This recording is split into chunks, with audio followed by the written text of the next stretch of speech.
Cześć, witam Was na kanale Smart Test. Dzisiaj chciałem Was zaprosić do recenzji klimatyzatora przenośnego. Jest to klimatyzator marki Luko. Taki rodzaj klimatyzatora sprawdzi się wszędzie tam, gdzie nie mamy możliwości zamontowania tradycyjnej klimatyzacji typu split, a potrzebujemy schłodzić pomieszczenie. Jeżeli chodzi o klimatyzator marki Luko, jest to jeden z najtańszych klimatyzatorów obecnie dostępnych na rynku. Kosztuje on zaledwie 796 zł i dostępny jest w sklepie geekbuying.com. Jeżeli będę miał dla Was jakieś kupony rabatowe, które tą cenę jeszcze będą w stanie nieco obniżyć, to oczywiście zamieszczę Wam je też bezpośrednio pod tym filmem, tak więc sprawdzajcie. Pod filmem oczywiście też link do sklepu geekbuying.com. Na początek zapoznajmy się z budową i wykonaniem samego urządzenia. Jest oczywiście w pełni mobilny, możemy go przenosić pomiędzy poszczególnymi pomieszczeniami. Na lewej krawędzi znajdziemy tabliczkę znamionową z jego parametrami technicznymi. Tutaj warto zwrócić uwagę na moc 780 W i poziom głośności 65 dB. Na tej lewej krawędzi znajdziemy jeszcze oczywiście uchwyt do przenoszenia. Tutaj widzicie przy okazji wtyczkę zasilającą do tego klimatyzatora. Na froncie oczywiście tutaj mamy wylot tego zimnego powietrza. Tutaj są takie lamelki, w tym momencie są zamknięte. Za chwileczkę Wam pokażę, jak one działają. Obudowa w białym kolorze, dość zgrabna, całkiem przyzwoicie wykonany klimatyzator. Po prawej stronie tylko uchwyt do przenoszenia do klimatyzatora. I teraz przechodzimy do tylnej części urządzenia. I jak widzicie, mamy tutaj filtry. Filtr z takiej drobnej siatki. Możemy go oczywiście czyścić, możemy go prać, płukać pod wodą. Tak wygląda parownik w tym klimatyzatorze. Jak wiecie, każdy klimatyzator składa się z dwóch wymienników, czyli z parownika i skraplacza. Poniżej mamy tutaj oczywiście wylot ciepłego powietrza, do którego podłączamy rurę odprowadzającą to powietrze. No i poniżej mamy drugi identyczny filtr z identycznej siateczki, którą również możemy czyścić pod wodą. No i tutaj widzicie skraplacz tego klimatyzatora. Tak on wygląda.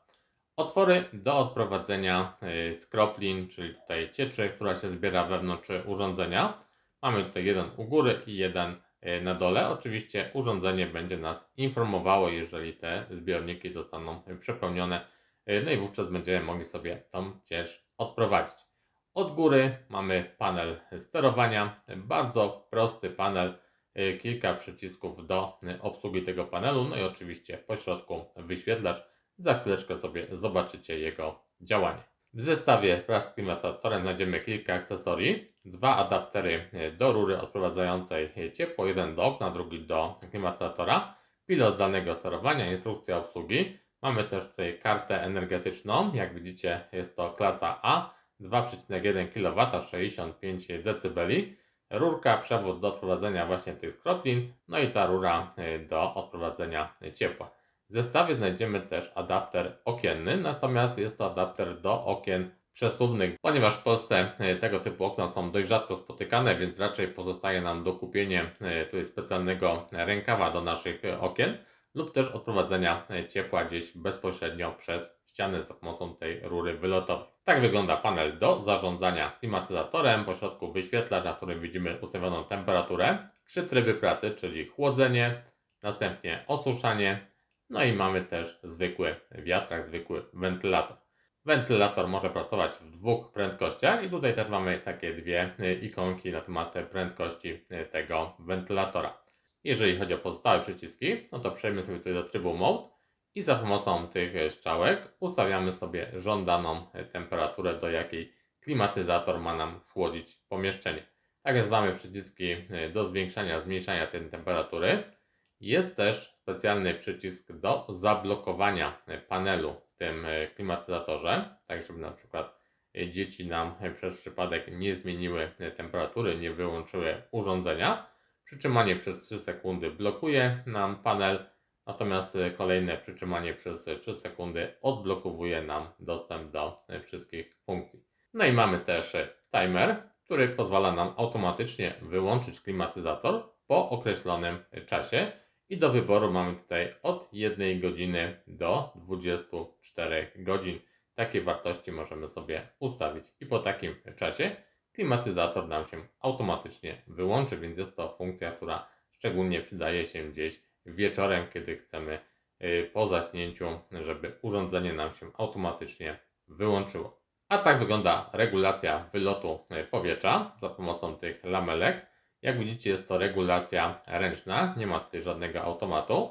Możemy te lamelki ustawić pod dowolnym kątem, natomiast są one dość cienkie, więc trzeba uważać, żeby je sobie gdzieś przypadkowo nie uszkodzić. No i teraz posłuchajcie sobie, jak pracuje klimatyzator Luco na różnych trybach pracy wentylatora. To jest ten tryb najmocniejszy.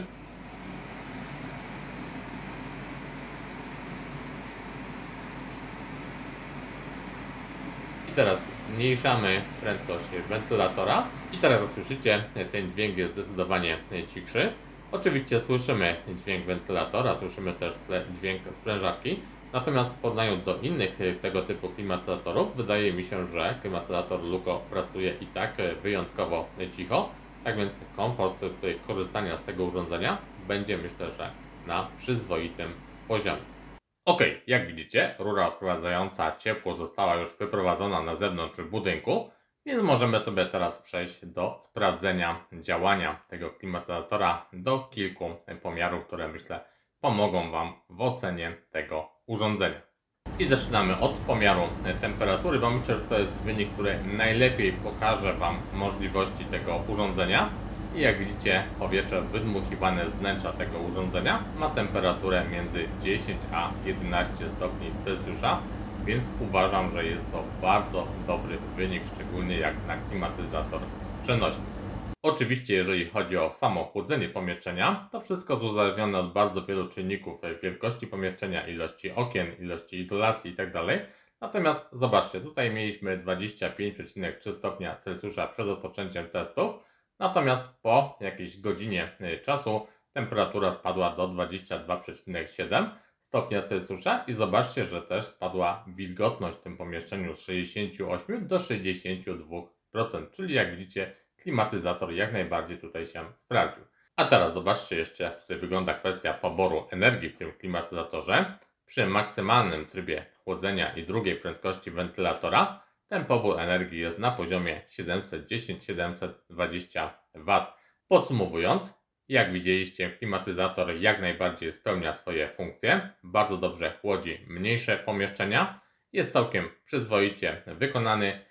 Głośność pracy tego urządzenia też jest na akceptowalnym poziomie. Tak więc jeżeli szukacie niedrogiego klimatyzatora do schłodzenia małych pomieszczeń, to wydaje mi się, że tutaj klimatyzator Luco jak najbardziej powinien spełnić Wasze oczekiwania. Natomiast oczywiście pamiętajcie, że klimatyzatory przenośne montujemy tam, gdzie nie mamy tak naprawdę możliwości zamontowania klasycznej klimatyzacji naściennej z wymiennikiem na zewnątrz budynku, które to klimatyzacje oczywiście oferują znacznie większą wydajność i też większy komfort chłodzenia. Natomiast oczywiście nie wszędzie mamy możliwość taką klimatyzację zamontować, no i wówczas klimatyzator przenośny jest tak naprawdę naszym jedynym rozwiązaniem, które pozwoli nam w miarę komfortowych warunkach przetrwać upały.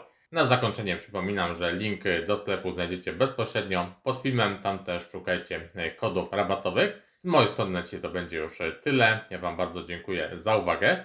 Jeżeli macie jakieś pytania, to oczywiście piszcie w komentarzach. Proszę Was też jak zwykle o łapki w górę oraz o subskrypcję kanału, najlepiej z tym dzwoneczkiem.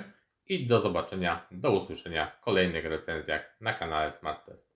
Cześć!